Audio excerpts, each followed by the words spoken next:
Worthless, Aunt Clara muttered under her breath as she strode past me, not even attempting to lower her voice. I glanced up from my sketchbook just in time to see the disdain written across her face before she turned away.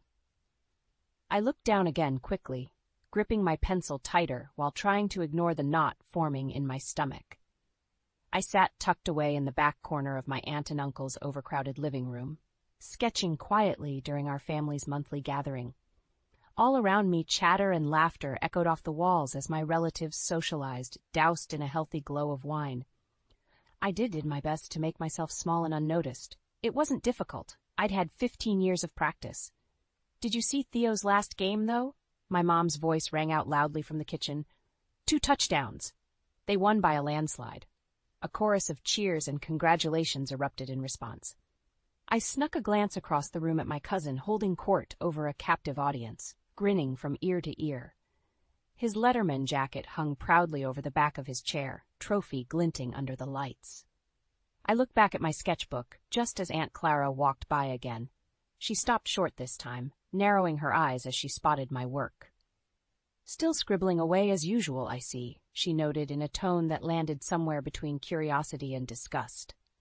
"Don't you have homework to be doing or something?" I pressed my lips together, staring intently at my paper. "I finished it already." Well, I suppose it's harmless enough," she dismissed with a wave of her ring-laden hand before walking away. The knot in my stomach twisted tighter. Her words echoed in my ears. Worthless, harmless. I knew she thought both about me and my art. Somewhere deep down, I feared the worst part was she could be right. I jumped as a gentle hand grasped my shoulder. I looked up to see Uncle Max's kind eyes peering down at me through his thick glasses. "Don't listen to her, Lila," he said softly. "I think what you create is lovely." I managed a small smile in return, comforted more by the solidarity of his gaze than the compliment itself. Uncle Max was the only one who ever bothered to look closely at my drawings.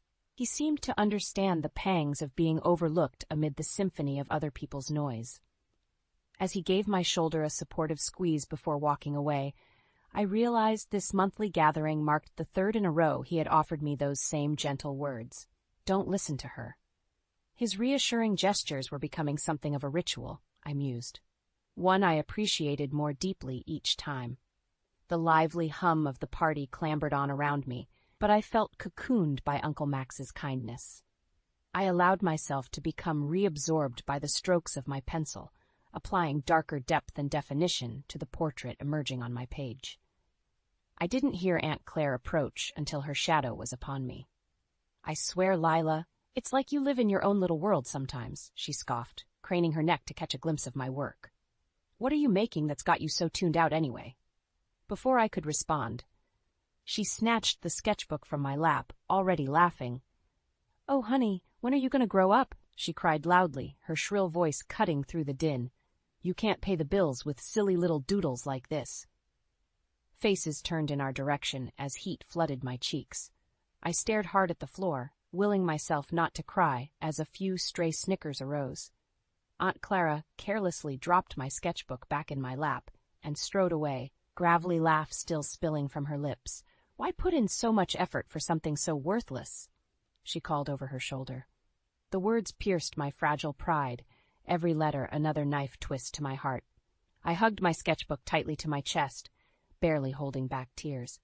Maybe she was right after all.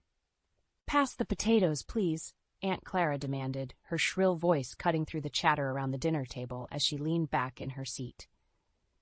I quietly handed her the platter, avoiding eye contact and hoping to avoid provoking another of her cutting remarks. It was Thanksgiving, after all. The one day of the year our family insisted on coming together despite the simmering tensions. My hope of getting through dinner unscathed was short-lived. As usual, the conversation quickly turned to comparing my lackluster achievements to Theo's latest accolades. Theo made varsity quarterback as a sophomore. Uncle Ralph boasted loudly between bites of turkey and stuffing. Youngest one in years. "He's the real deal." A round of hearty congratulations followed as Theo grinned, basking in the glow of adoration and free-flowing wine. "I told you he'd be the star of the family," Aunt Clara joined in gleefully. "Brains and talent, he has it all. Not to mention that beautiful girlfriend of his. She let out an exaggerated sigh. My, they will have the cutest baby someday. Can't you just picture it? More laughter and smiles of agreement rippled around the long table. I sank lower in my chair and pushed a few peas around my plate, face burning. His life did seem pretty perfect, I admitted resentfully to myself. Quarterback, straight A's, leggy blonde doting on his every word. With a dejected exhale, I let my eyes wander around the room, carefully avoiding the golden boy himself.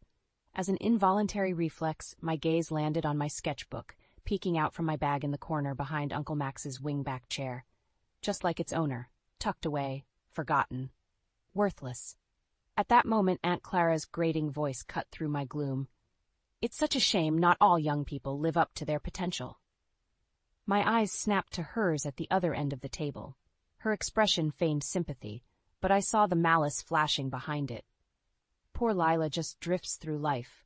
I don't know how she'll ever amount to anything meaningful without some sparks flying up in that head of hers. Cold dread crept down my spine at the thinly veiled insult. Before I could open my mouth to respond, I felt a large hand firmly grasp my knee under the table. Uncle Max subtly shook his head, silently warning me not to engage. I bristled in frustration but held my tongue. Max gave my leg a supportive squeeze before removing his hand.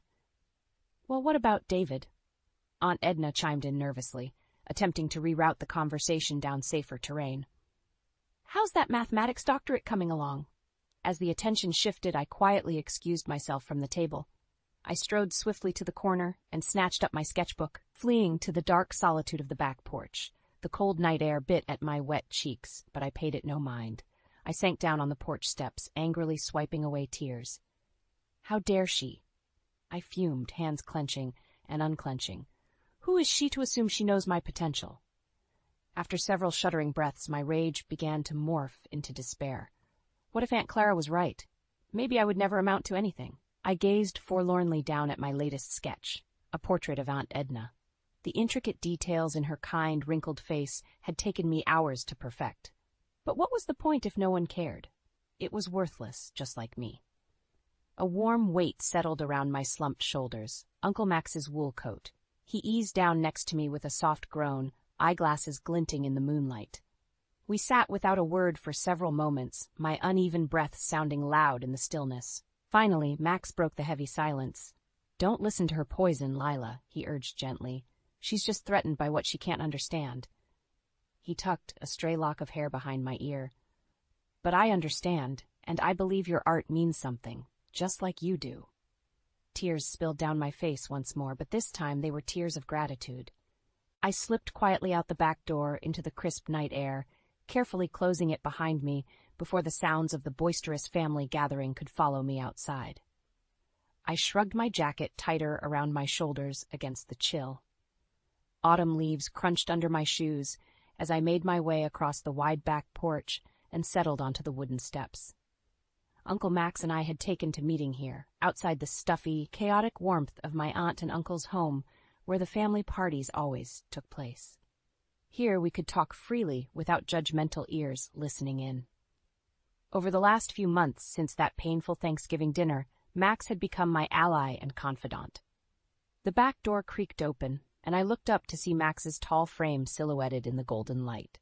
He held up the pleated paper bag, clenched in his wrinkled hand, and waved it with a triumphant grin as he eased himself down beside me. Got them! Had to fight off Martha for the last package. He chuckled in his warm, gravelly tone. He pulled out 2 large sugar cookies, handing me one. I bit into the sweet icing with delight. Thanks, Uncle Max. You're the best. He smiled, his kind eyes twinkling behind his glasses in the dim glow of the porch light. I know they're your favorite.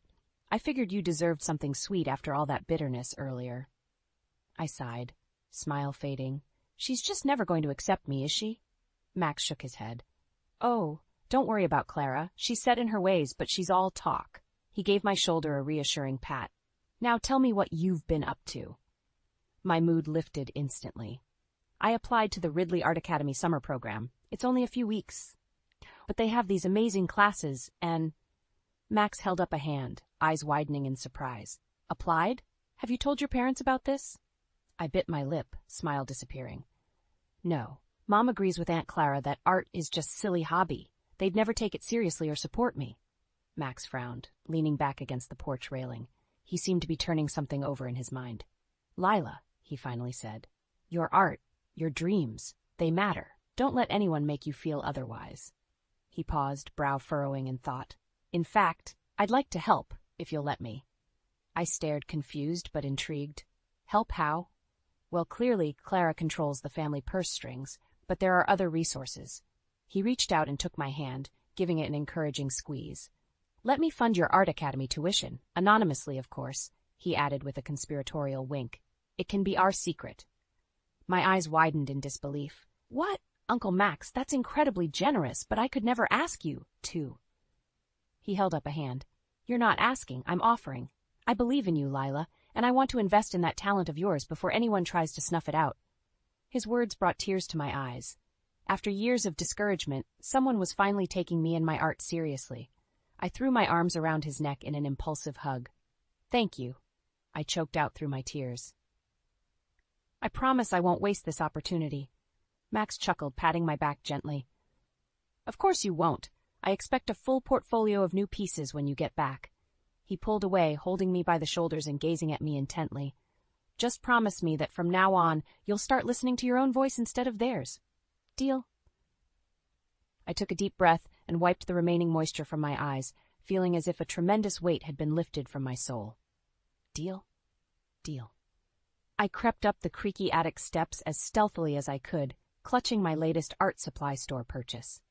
Even with Uncle Max generously funding my artistic pursuits in secret for the past few months, I still felt like a fugitive, sneaking around behind my family's back. But the flush of excitement I felt unboxing shiny new artist pastels made the whole cloak and dagger act worthwhile. I had discovered I loved working with color almost as much as Mom disapproved of my artistic dabbling, as she called it. I smiled to myself, lifting the basement trapdoor slowly. Better to ask her forgiveness later than permission now. Just as the door was about to latch silently behind me, a shrill voice bellowed up from below. Lila Grace, what in heaven's name are you doing up there? Aunt Clara's harsh tones echoed off the attic walls, causing me to jump. The pastels tumbled out of my hands, clattering down the steps along with my heart. Nothing, Aunt Clara, I stammered, scrambling to collect my forbidden treasures strewn across the aging floorboards before she ascended. My efforts were in vain, however, as her heavy footsteps soon thudded behind me. I wheeled around to find Clara glaring down at the vibrant sticks gripped in my hands, eyebrows raised. Wordlessly, she extended her palm. Sheepishly, I handed her the receipt, clutched in my other hand. Squinting through her bifocals, she examined it for several moments while I held my breath. $84.76, she finally exclaimed. You spent nearly $100 on coloring sticks? They're oil pastels, I corrected under my breath. Her sharp eyes snapped to mine. What was that? I shrank back against the chill wall. Nothing. I just used some extra babysitting money, that's all. Seems like quite a lot of babysitting, she said skeptically. And just what do you plan to do with these anyway? Before I could respond, the attic door unexpectedly swung open. We both turned to see Uncle Max mount the last step, slightly out of breath. There you both are. They're asking for you downstairs, Claire. He addressed my aunt lightly, but his eyes remained steadily locked with mine. Clara glanced between us, lips pursed in suspicion, but she merely let out an impatient huff before tossing the receipt to the floor. We're not done discussing your little shopping addiction, young lady, she snapped as she brushed past Max. Once her footsteps retreated, I let out the breath I had been holding. Thank you, I exhaled with relief. Max brushed aside my gratitude with a wave of his hand. Don't worry about her. Yet behind his casual tone, his brows knitted with concern. I sighed, sadness suddenly deflating my mood as I sunk down onto an old cedar chest. She's right, though. I can't keep sneaking around like this forever. I lifted my gaze to meet my uncle's kind eyes. Especially using money you work so hard for. It's too much, I confessed softly. Max crossed the room and crouched down in front of me, gently cupping my chin in his aged hand. Nonsense. That light I see ignite in you when you create is worth every penny. Don't let Clara make you feel otherwise, he urged. His voice took on an icy edge. And don't you dare give up. My eyes misted over with emotion. I covered his sturdy hand with my own trembling one. "I won't," I promised in a whisper, "as long as you believe in me." Max smiled then, a smile so warm and full of affection that in that moment I felt I could conquer anything. I paced the threadbare living room carpet, absently winding a lock of hair around my finger. The early morning sun streamed in through the crocheted curtains, glinting off the crystal vase on the coffee table. Usually the colorful wildflowers Aunt Edna lovingly arranged lifted my mood, but today I barely noticed them. "What's got you wearing a groove into my rug so early, child?" I spun to find Edna peering at me curiously from the doorway, already impeccably dressed for the day ahead despite the early hour. I smiled weakly, clearing my throat. "Just thinking about the regional young artist competition," I explained, aiming unsuccessfully for a casual tone. "The application deadline is at the end of the week." Edna nodded knowingly as she settled herself onto the overstuffed sofa. "Clara still refuses to support such nonsense, She made air quotes with her manicured fingers, eliciting a small chuckle from me despite the circumstances. My fleeting laughter quickly faded back into a grimace. "She said if I waste my time entering, I'm also wasting her money. Basically, she's threatening to cut me off if I apply." My shoulders slumped dejectedly at the memory of my aunt's cruel ultimatum from the night before. Before the defeat could fully settle across my face, I felt Edna's graceful hand under my chin, gently tilting my eyes back up to meet her earnest gaze. "Lila, has Clara ever created anything of beauty or value in her entire life?" she asked pointedly.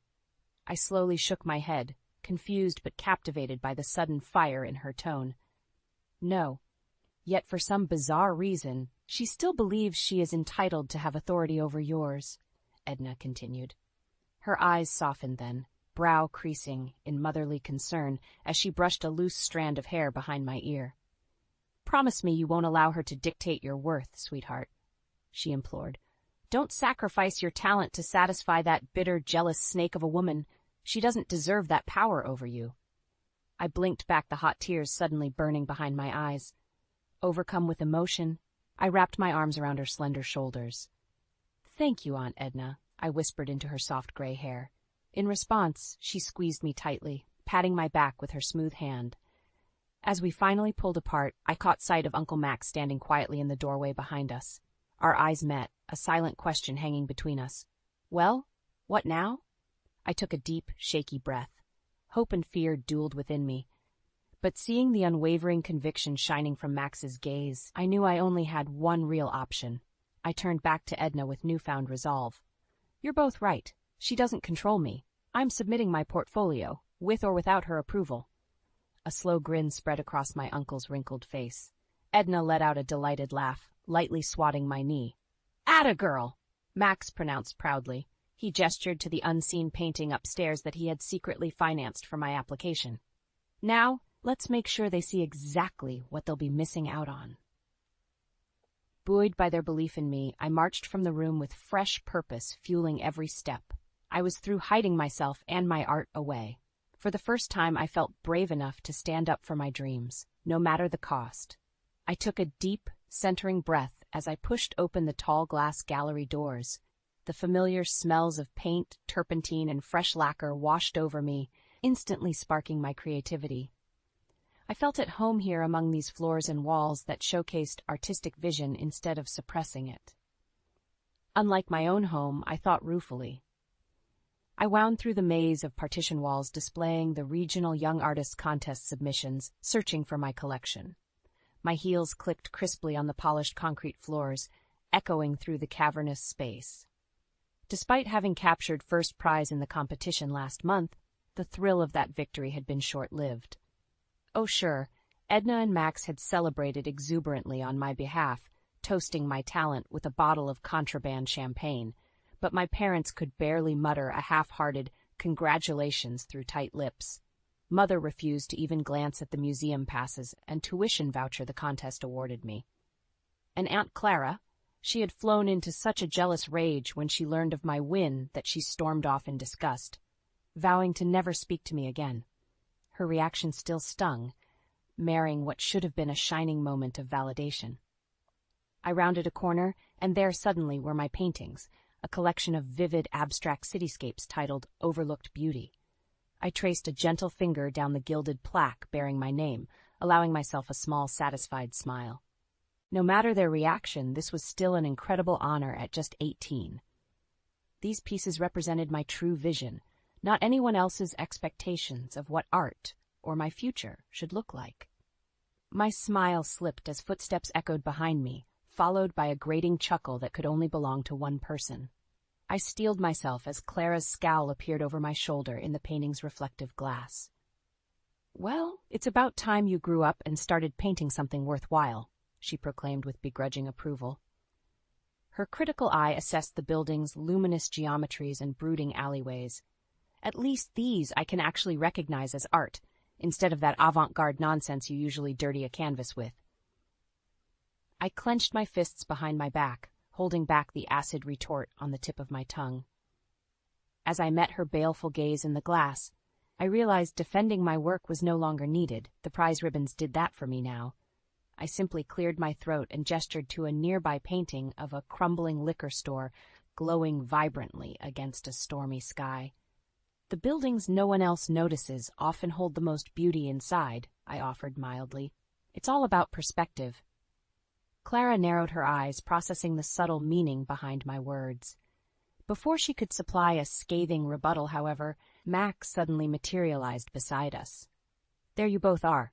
Lila, the gallery director, is looking for you," he interjected smoothly, placing a proprietary hand on my shoulder. "The mayor wants to discuss commissioning a city mural. Shall we?" He guided me away without another glance at Clara's dumbfounded expression. As we walked, I felt lighter and more self-assured than I had in years. The Aunt Claras of the world would always try to hide my shine out of jealousy. But it was getting far harder to dim my inner light these days, especially with Uncle Max so devoted to stoking my creative fire. A waiter crossed in front of me, obscuring my view of the gallery's entrance for a moment. I tracked him impatiently with my eyes as he wove through the well-dressed crowd, offering champagne and hors d'oeuvres on a silver platter. When he finally moved aside, I caught sight of Aunt Clara making yet another dramatic entrance. I grimaced to myself behind my own champagne flute. Trust Clara to be fashionably late to an event celebrating someone else's success. She glided into the gallery in a slinky black dress more suited to a cocktail party than an art show, air-kissing the room as all eyes turned to admire her. I noticed more than a few men's gazes linger a bit too long on her overly accentuated curves as she held court. "Quite an eye-catching woman," Max commented discreetly as he appeared beside me, following my irritated gaze. "She knows it too," I muttered before taking another sip. "But let her preen. Tonight is about my art, not her." Max smiled and clinked his glass gently against mine. "I'll toast to that." Any further conversation was interrupted by the gallery director's amplified voice welcoming the crowd. I thanked her politely as she congratulated me on the turnout and praised my evocative urban scenes. As she moved away to confer briefly with the curator, Clara slinked up in her wake. "Well, congratulations, dear," she purred with mock sincerity, air-kissing my cheek. "Who knew your silly little pastime might actually lead somewhere?" Her patronizing smile didn't reach her eyes. I suppose beauty is subjective after all. I resisted the urge to wipe off her cloying lipstick. "How gracious of you to come, Aunt Clara," I replied evenly instead, "since I know how subjective creative pursuits can be for you." Clara's painted smile faded slightly. Before she could supply what was surely a scorching retort, the director returned to the microphone, bringing the chatter to a close. "Again, we are so pleased to showcase this promising young talent's unique perspective," she said, gesturing toward me. "It's clear Lila has a fresh, meaningful artistic vision, one that her Uncle Max should be very proud of cultivating." Murmurs of appreciation echoed from the audience along with a smattering of applause. Clara's head swiveled sharply between me and Max. Under the weight of her glare, understanding visibly dawned across her primped features, followed swiftly by outrage. But before she could cause a scene, I stepped forward, holding up a gracious hand to acknowledge the accolades. "Actually, my Aunt Clara deserves quite a lot of credit for the inspiration behind this collection," I interjected smoothly into the microphone. "In fact, the title, Overlooked Beauty, is an homage to her unique perspective on my creative potential over the years. I turned to lock eyes with Clara, whose face had turned nearly purple. But true vision lies in those willing to look closer and nurture unseen gifts, not suppress them, regardless of popular opinion. I smiled benignly. Don't you agree, Aunt Clara? Her mouth opened and closed like a gasping fish under the weight of too many eyes and the hidden accusation in my words. For once it seemed Clara had no clever retort or searing glance to offer in return. I smiled wider. I thought so. Cheers to fresh vision. Then, I declared brightly, raising my glass. The crowd, oblivious to our true conversational undercurrents, echoed my toast eagerly, much to Aunt Clara's dismay. I stepped back to scrutinize my latest mural sketch, pencil smudges staining my hands. The city council had commissioned a stylized landscape to adorn the community center's remodeled facade. I wanted it to capture the neighborhood's vitality and cultural roots. As I reached for a rag to wipe the charcoal from my fingers, my phone vibrated loudly against the work table. I smiled involuntarily when I saw Uncle Max's face flash on the cracked screen. "Working hard as always," he exclaimed when I answered. His warm approval still caused a glow of pride to swell in my chest. "Just trying to do justice to the Irvington district," I replied, holding up my drawing to the light. "But it's getting there." "Well, make sure to take a break soon to eat," Max gently scolded. "We need to keep that brilliant artistic mind of yours fed, after all." I laughed. "I will, and thank you, Uncle Max." "You can thank me by letting me take you out tonight to celebrate properly," he insisted. "The whole family is getting together at Ambrosia, and I want to toast my world-famous niece." My smile faltered slightly. World-famous might be stretching it a bit, and honestly, I'd rather skip another tense family dinner if it's all the same to you. An uncomfortable silence stretched between us. I instantly regretted declining his sweet offer, but the idea of facing Aunt Clara and her scorn even now, months later, still made my stomach turn. The wounds from her resentment ran deep. Max cleared his throat gently. "Well, I understand if you're still feeling raw, but for what it's worth, Clara has been trying to make amends lately." I snorted in disbelief. "Clara doesn't do amends." "I'm serious," Max insisted. "She knows she behaved wretchedly. Don't you think she at least deserves a chance for old time's sake?" I bit my lip, considering. The genuine entreaty in his voice gave me pause. And he had a point. Holding grudges had never been in my nature. I sighed deeply. Okay, I'll be the bigger person, but I'm not promising anything more than basic civility." Max chuckled, clearly pleased. "That's all I ask. I'll swing by at 7 to get you. See you soon." I set down the phone with a reluctant smile. One tense dinner couldn't derail my newfound creative joy and confidence, and if Aunt Clara was genuinely ready to bury the hatchet, then maybe, just maybe, it was time I did too. After changing into a smart blouse and slacks, I gave my hair a final fluff in the hall mirror right as the doorbell rang. I took a deep breath, sent up a quick prayer for patience, and went to greet my uncle. To my surprise, however, Aunt Clara's perfectly made-up face peered nervously at me instead when I opened the door. "Oh, good, you're home," she exhaled, clearly relieved. She smoothed her hands down her simple black sheath. "I was hoping we could talk privately before dinner." I stared wordlessly as a contrite Clara glanced at her heels. "May I come in?"